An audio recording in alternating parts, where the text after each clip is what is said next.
So a few days ago, Minecraft just uploaded a new short regarding mistakes beginner made. And I can't exactly deny that because I've made several of them back in the day. In this video, I will show you beginners how to avoid these mistakes. This might also be handy for you professionals out there, but honestly, these things are very easy to avoid. I don't know why I made these mistakes back in the day. But before we start, don't forget to subscribe to this channel and ring that notification bell so you won't miss the future videos. So without further ado, let's go to the first one. We made these 5 beginner mistakes so that you don't have to. Oh no. Number 5. Burning down your house. So the first one has got to do with burning down your house. I've been there. We've all been there at some point at our gameplay. As you can see here, I've made a little humble house. Don't judge me, I'm not a builder. And it's entirely made out of wood. It's such a shame if we burn down this house. When you are making a house, it's very tempting to actually have a fireplace, right? And it's actually tempting to just use flint and steel and light up netherrack, as they are just never going to burn out, right? Well, yes, but this is very dangerous as fire will spread. And as you can see there, I have spread one there. See, it's starting to spread and eventually it will burn down the whole house. What a pickle! So we can't make a fireplace, can we? We actually can. To make fireplace, you can just simply replace the fire with campfire. They actually make smoke, so it's more realistic. And it's safe because it doesn't burn down your house. See, it's been lighting up since preparation for this video and this house is fine. No burn down, nothing happened. I seem to recall that some mistakes people made is that they make a wooden house and they start making trash can but with lava. Kinda a little bit like this. Well, at first glance it's nothing serious, but if we just let it sit there a while, it will burn down the woods and eventually it will burn down your entire house. If you want to make a trash can, you can just use the cactus actually. You can just replace this with sand and cactus. If you want to decorate this, you can just use, I think you can use painting for this. Yeah, you can just use painting to decorate this. And throw. You have your wood house friendly trash can. So, moral of the story, don't use fire near your house, especially if it is made out of wood. If it is made out of stone, go ahead, go crazy with the fire. But if it is made out of wood, don't. Just don't. Anyway, let's go on to the next one. No. Number 4. No. Losing track of your base. We've all been lost in our times playing this game. Sometimes we're mining and we get lost. Sometimes we're just traveling so far and we don't know how to get home. Where there are several ways you can go back to your house. The first of all, I think this is the OG method, is that you make such a tall pillar. So when you're approaching from the distance, you can see the pillar, signifying, oh, there's my house, just right there. But this is highly ineffective because you need to be aware of your surroundings, you need to remember what the landmarks are, you need to remember, oh, this is the tree that is near my house, oh, there's the mountain that is near my house. It's just highly inefficient and it will not help you if you use a low render distance, which will be typical if you are having a bad computer. So how do we counter this? Well, there are a few things that we can do. The first one is using compass. Compass by its nature is always pointing towards the spawn point. So if you are a beginner and you get lost easily, I suggest building your base near the spawn point. So every time you travel, you can just use compass to track your way back. Or if you're late in the game, you can make a lodestone, place it somewhere in your base, I don't know, maybe there, and use compass to make this. This will always pointing towards your lodestone that you just put down, and if you travel far away, you can always find your way back. Though efficient, this is also costly and only works in late game basically when you already find some netherite. So what is the best method? Well, the best method is to write down your coordinates. Right now our coordinates is minus 541, but that is 68 and 2, 2, 2. And when you're traveling far away, you just need to remember that coordinates and you can find your way back home. I know it can be a little bit daunting to use coordinates. It can be a little bit confusing, but it's not really that hard. It's really not that hard. Actually, when I first started the game, I was so confused by this coordinate. I avoid learning this for a long time. But once I started learning it, it's actually not that hard and it's actually simple. If you can see around here, you can find out which way you're facing. Are you going to positive X, positive Z, or negative X or negative Z?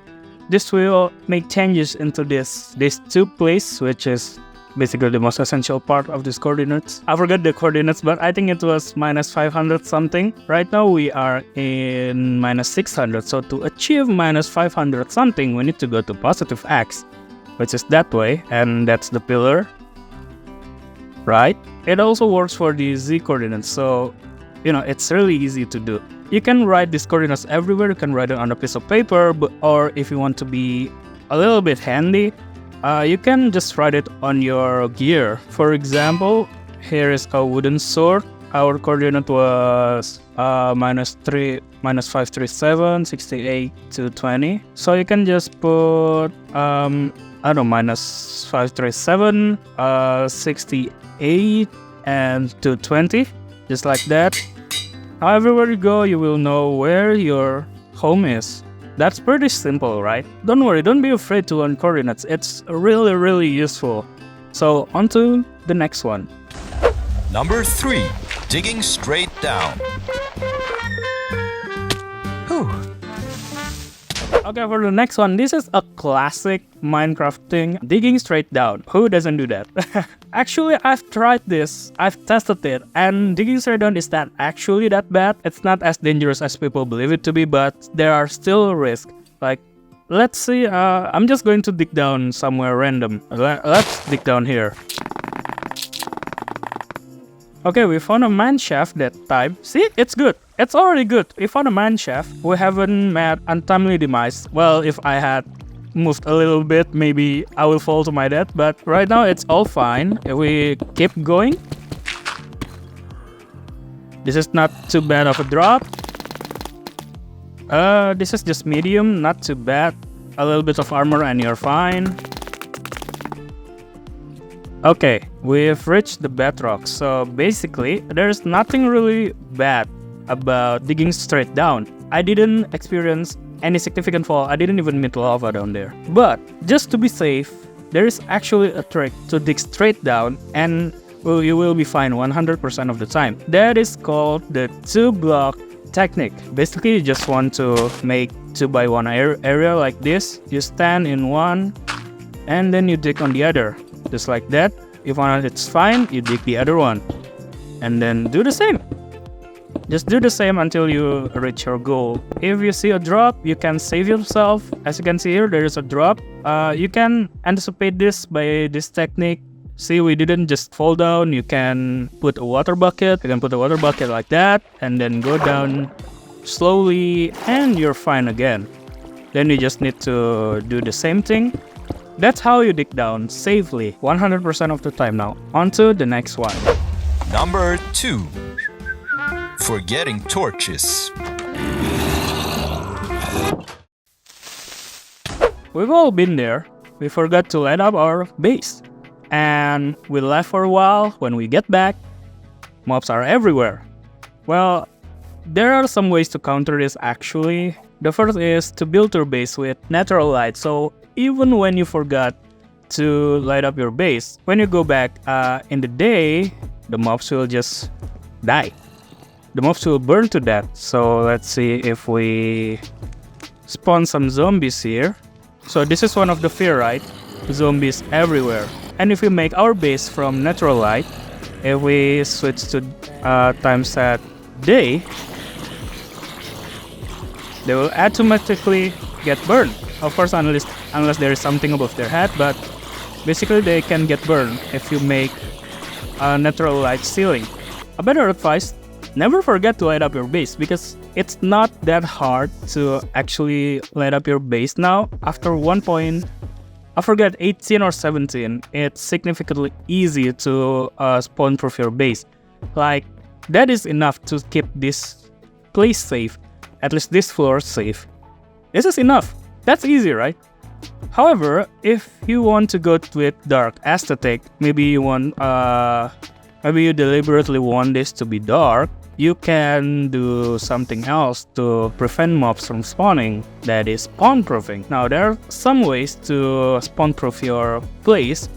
Number one is you can use slab, and then you can also use glass. Mobs will not spawn on glass, or you can use something more subtle like strings. If you put string everywhere just like that, you can barely see it, but the mobs will not spawn here because there are strings there. Other way is you can also use carpet or a trapdoor, like that. All of this will spawn-proof your base. But honestly, just don't forget to light up your base. It's so easy, it's not that hard, and it's fast too. You don't need a lot of resources. I know after 118, coal distribution is a little bit scarce, but you can just change it with charcoal. I've been using charcoal for a while now, and it's the best. It's renewable. Now, let's go on to the next one. Number 1. Come here. You hungry? Whatever I'm trying to do here. I honestly don't know what to do about this one, just don't do this. Well, anyway, thank you so much for watching. I hope this video helps. It's okay if you make mistakes. You learn along the way. I've made like a bunch of it. I think out of those 5, I've made 4 of them. I've burned my house before. I forgot to light up my place before, and I spawned mob there, and it got dangerous. I've got lost a lot in the past, and lastly, I dig down a lot, and I've died from digging down. So yeah, it's okay to make a mistake. Mistakes makes experience. This has been GeneralA. I hope this video helps, and don't forget to subscribe down below. Don't forget to also turn on the notification bell, because you will not want to miss my future uploads. Wow, that is so confident. Well, anyway, once again, I thank you so much for watching.